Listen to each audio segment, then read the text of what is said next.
میرے ماں باپ موو ہو گئے تھے وہاں سے، گوشتانوالا چلے گئے تھے، لیکن قبرستان کیونکہ ادھر ہے تو اس لیے میری امی ابو میرے دادا دادی سبھی قبرستان ادھر ہے، تو اگر تو آپ زمین پہ بیٹھتے ہیں لیکن یہ ہے کہ تھوڑا مشکل ہوتا ہے، تو پھر آپ کرسی پہ نہیں نماز پڑھیں گے، آپ زمین پہ نماز پڑھیں گے کیونکہ آپ بیٹھ سکتے ہیں، رائٹ؟ اب یہ تو چیز کلیئر ہوگی نا۔ نمبر 2 کہ جب آپ بیٹھ کے نماز پڑھتے ہیں تو آپ کے یہ ہاتھ کدھر ہونے چاہیے؟ جب آپ تشہد پڑھتے ہیں تو آپ کے زانوں پہ ہاتھ ہوتے ہیں۔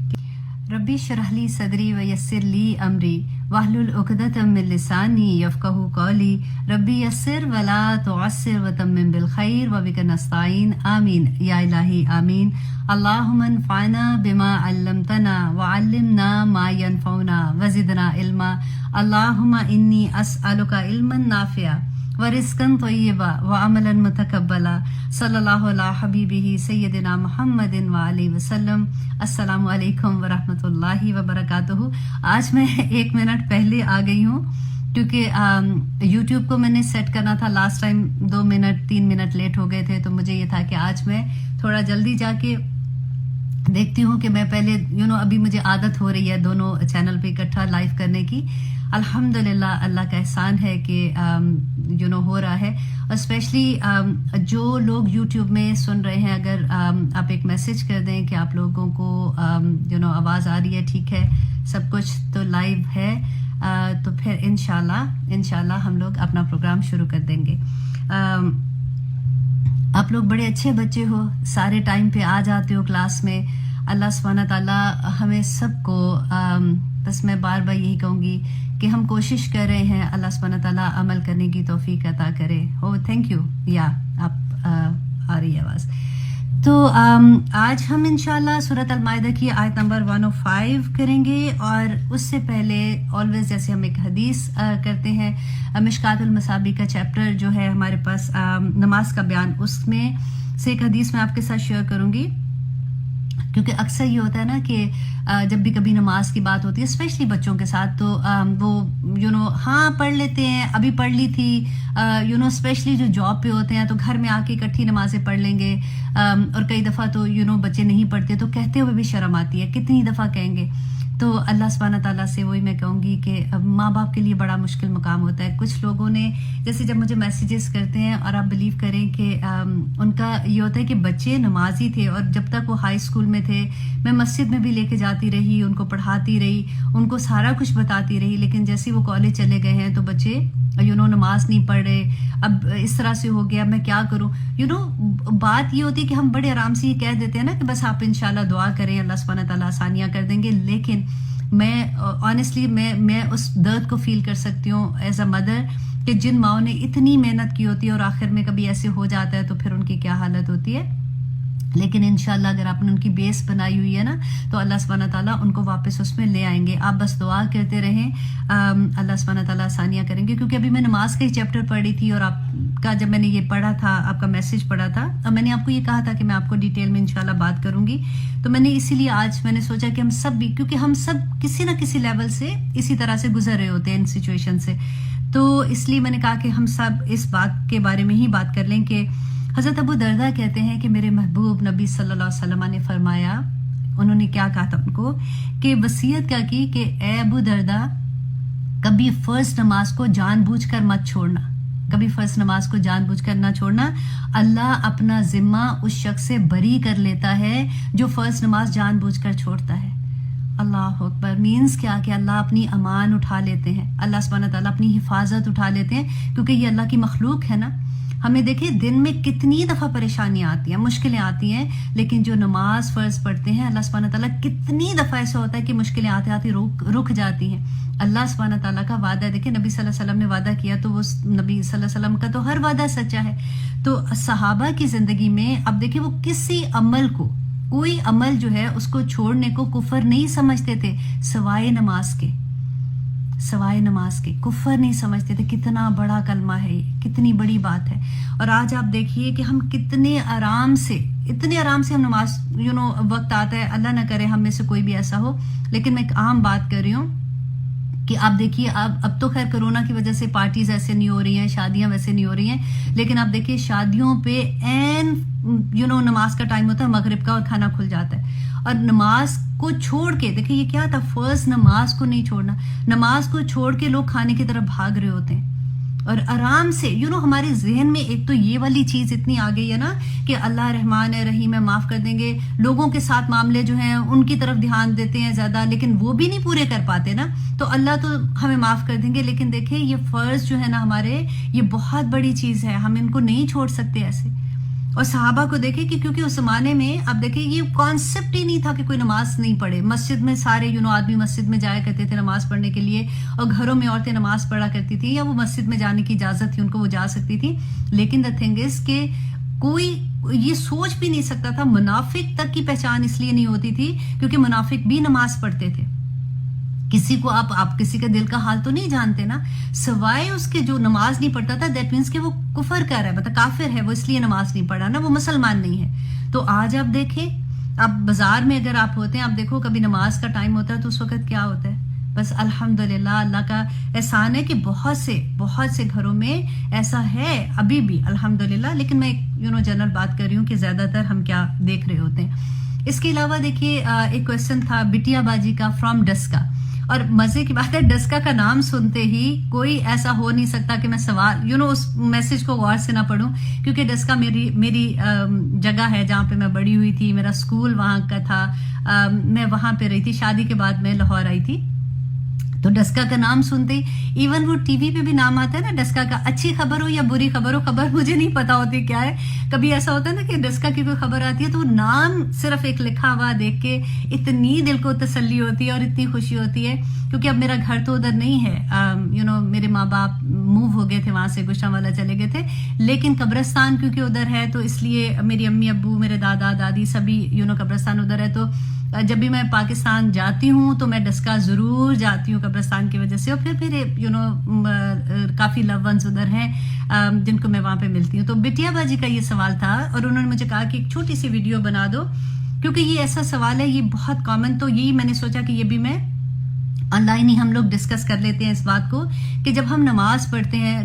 بیسیکلی وہ ہے کہ جب ہم کرسی پہ بیٹھ کے نماز پڑھتے ہیں تو پھر ہمارے ہاتھ کدھر ہونے چاہیے. اور سجدہ کرتے وقت انہوں نے کہا کہ کیا مطلب میں آگے کوئی چیز رکھتی ہوں تو وہ ٹھیک ہے کہ نہیں, تو پلیز آپ یہ ایکسپلین کر دینا. تو نمبر 1 یہ ہے کہ اگر آپ کھڑے ہو کے نماز نہیں پڑھتے فار ایگزامپل, تو وہ اس لیے کہ آپ کو درد فار ایگزامپل ہے, آپ زمین پہ اگر تو آپ زمین پہ بیٹھتے ہیں, لیکن یہ ہے کہ تھوڑا مشکل ہوتا ہے, تو پھر آپ کرسی پہ نہیں نماز پڑھیں گے, آپ زمین پہ نماز پڑھیں گے, کیونکہ آپ بیٹھ سکتے ہیں, رائٹ. ہاں اگر آپ زمین پہ بیٹھ ہی نہیں سکتے تو پھر ڈیفینیٹلی آپ کرسی پہ بیٹھ کے نماز پڑھیں گے, کیونکہ سجدہ زمین پہ ہے نا.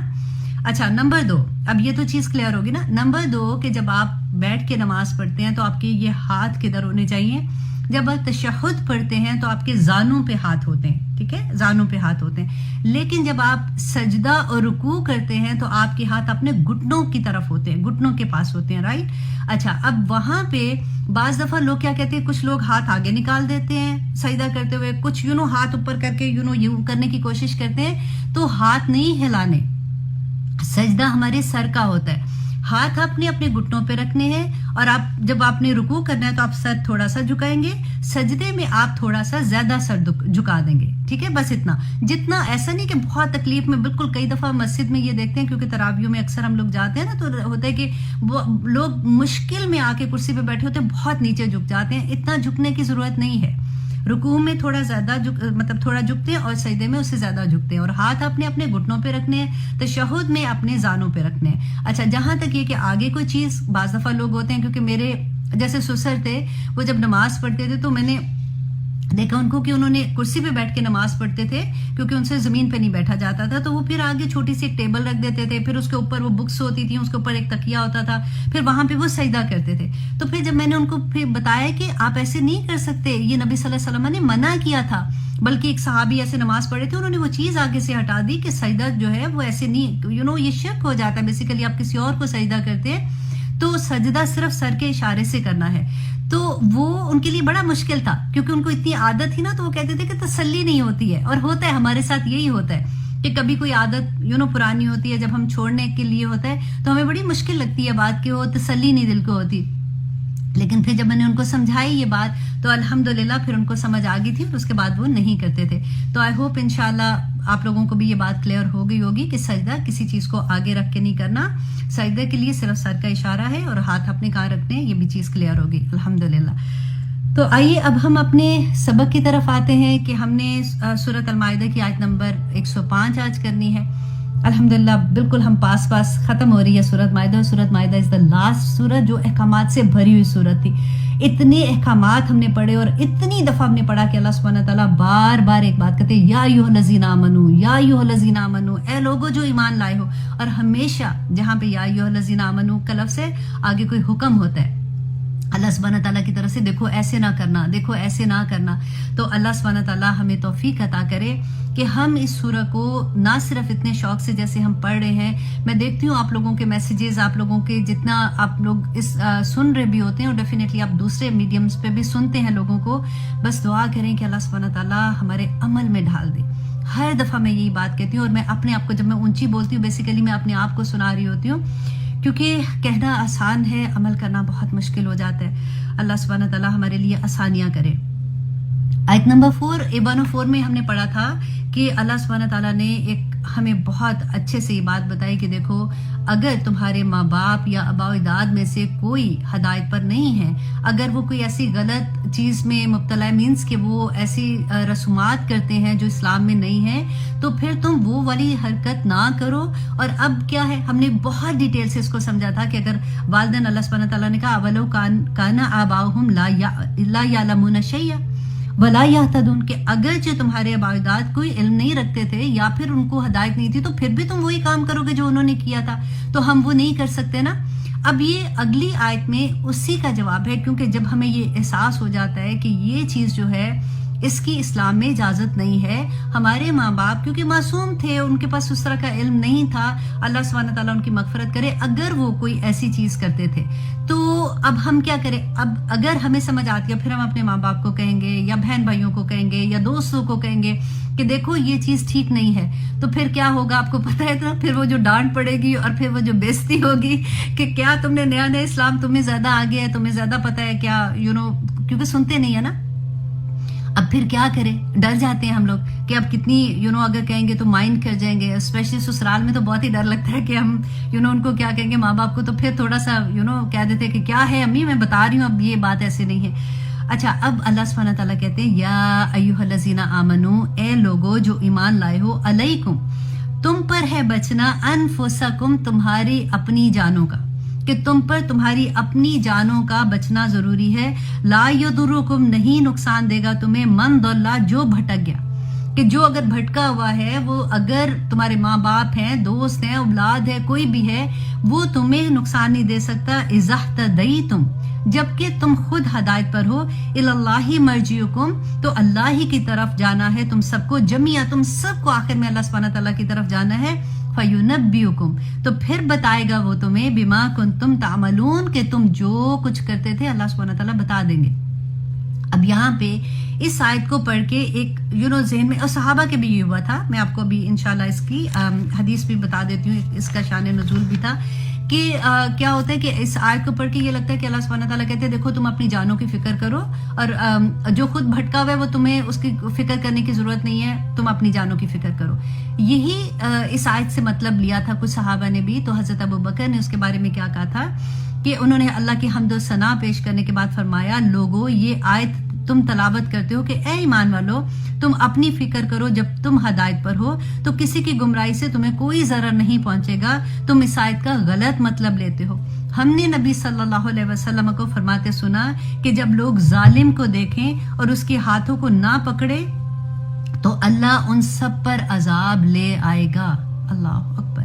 کہ اگر لوگ کسی ظالم کو دیکھیں اور اس کا ہاتھ نہ پکڑے تو اللہ ان سب پر عذاب لے آئے گا، اور جس کسی قوم میں گناہوں پر عمل کیا جاتا ہو اور وہ گناہوں کو ختم کرنے پر قادر ہو، مینس یہاں پہ غور کرنے کی بات ہے کہ اگر وہ ان گناہوں کو ختم کرنے پر قادر ہو تو پھر بھی نہ کرے تو عنقریب اللہ ان سب پر عذاب لے آئیں گے۔ اب دیکھیے یہ حدیث میں، اب یہاں پہ تو ہے نا کہ جس قوم کی بات ہو رہی ہے، اب ہم اس حدیث کو کیسے سمجھے؟ اب ہم تو کسی قوم کو جا کے ٹھیک نہیں کر سکتے، ہماری قوم کون سی ہے، ہماری حکومت کہاں پہ ہے، ہمارے گھر میں ہے نا، تو آپ اس حدیث کو اسی طرح سے سمجھیں کہ اگر ہمارے گھر میں ہمارے اولاد ایک محکوم ہے ہماری، رائٹ، اگر وہ کوئی ایسا کام کرتی ہیں جو اللہ کے احکامات کی خلاف ورزی ہے اور ہم ان کو روک سکتے ہیں لیکن ہم ان کو نہیں روکتے، تو اللہ سبحانہ تعالیٰ ان قریب اللہ ان سب پر عذاب لے آئے گا۔ اللہ اکبر۔ اللہ سبحانہ تعالیٰ ہم سب کو محفوظ رکھیں ان چیزوں سے، کیونکہ مقصد صرف یہ ہے کہ سمجھ آ جائے کہ اللہ سبحانہ تعالیٰ کیا ہمیں بتانا چاہتے ہیں۔ دیکھیں اس کے بارے میں ایک اور حدیث میں آپ کے ساتھ شیئر کرتی ہوں کہ حضرت عبداللہ بن مسعود فرماتے ہیں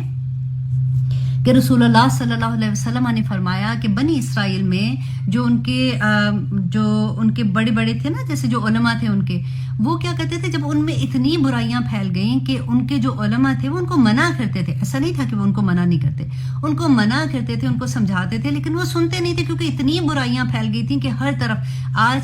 آج کے زمانہ آپ دیکھیں، آج آپ بالکل اس حدیث کو انڈرسٹینڈ بہت اچھے سے کریں گے کہ ہر طرف دیکھیں ہم کتنے آرام سے کہہ دیتے ہیں نا کہ بچے جو ہیں وہ نہیں سن رہے، وہ یہ ان کو نہیں سمجھ آ رہی اس بات کی، لیکن آپ یہ دیکھیں کہ باہر کی دنیا میں کیا کچھ نہیں ہو رہا۔ اتنی ٹیمپٹیشن ہے کہ بچے بچارے، اللہ سبحانہ تعالیٰ ہمارے بچوں کو حفاظتوں میں رکھے کہ ان کو نہیں سمجھ آتی ہے۔ آنیسٹلی ہم ان کے لیے کتنا بھی ہم ان کو سمجھاتے ہیں نا، پھر بھی وہ باہر، میرا فلاں دوست ایسے، میری فلاں جاننے والے ایسے، میں ان کے گھر گیا تھا تو یہ ہے، مام آپ ہی سارا وقت منع کرتی رہتی، مام اسٹاپ اٹ، اس طرح کی چیزیں آپ کتنی زیادہ سنتے ہیں نا کہ کئی دفعہ ہوتا ہے کہ بچے تنگ آ جاتے ہیں کہ مام سارا وقت آپ یہی کہتی رہتی ہیں، اور پھر دل ایسے لگتا ہے کہ ایک بند سا ہو جاتا ہے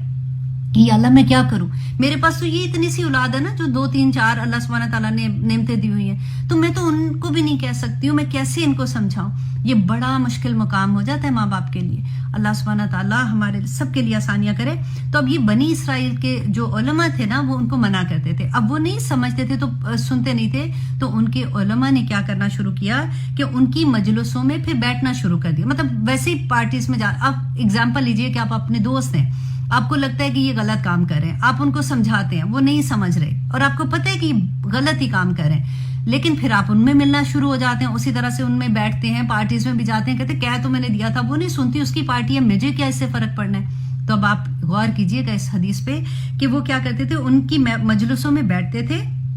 اور ان کے ساتھ کھاتے پیتے بھی تھے، ان کی پارٹیز میں کھاتے پیتے بھی تھے، تو اللہ نے ان کے دل بھی ان جیسے کر دیے۔ آہستہ آہستہ اللہ سبحانہ تعالیٰ نے ان کے دل سے وہ برائی ہٹا دی، کہ جیسے تھا نا کہ ان کو پتا تھا یہ برائی ہے، تو اللہ سبحانہ تعالیٰ نے ایسا کر دیا کہ وہ ان کو اچھی لگنا شروع ہوگی وہی برائیاں۔ تو اور پھر اللہ سبحانہ تعالیٰ نے حضرت داؤد اور حضرت عیسیٰ علیہ السلام کی زبان سے ان پر لعنت کی، اور پھر کیوں کی؟ کیونکہ وہ نافرمانی کرتے تھے اور حد سے تجاوز کرنے والے تھے۔ اللہ اکبر۔